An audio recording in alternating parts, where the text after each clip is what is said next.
කොහෙද මිනිහා යන්නේ? කොනවතෝ මොකක්ද අයියෝ තමස කළේ? මම ඉන්නෝක මං ඒක බලාගන්න. මම මේක බලා ගන්න. අස්පෙන් නැද්ද මිනිහෝ? උඩ බලාගෙන ඉන්නේ. සහෝදරයා. ඔබ පාරේ වැරදි වශයෙන් පැමිණ මාහට දෝෂාරෝපණය කිරීම යහපත්ද? අනික මෙතන ගැහැල්ලමෙක් සිටින විට ඔබගේ නිවසේ අම්මෙක්, අක්කෙක්, නංගියෙක් කිසිවෙක් නැද්ද?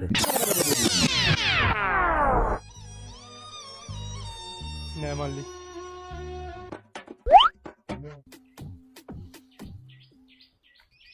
මට අම්මෙක්වත් අක්කෙක්වත් නංගියෙක්වත් නැහැ. මං අනාථයි. ඉන්නෝක මං ඕක බලාගන්න. අයියේ අද ඉඳන් ඔයා දුක් වෙන්න ඕනේ නෑ. ඔයා හිතන්නකො මං ඔයාගේ නංගී කියලා. ඕයි ඇයි? අද ඉඳන් තමුසේ මගේ නංගි නම් තමුසේ කොමුදෝයි මේ එක එකාගේ කරවල් උඩ නැගලා රවුම් ගහන්නේ.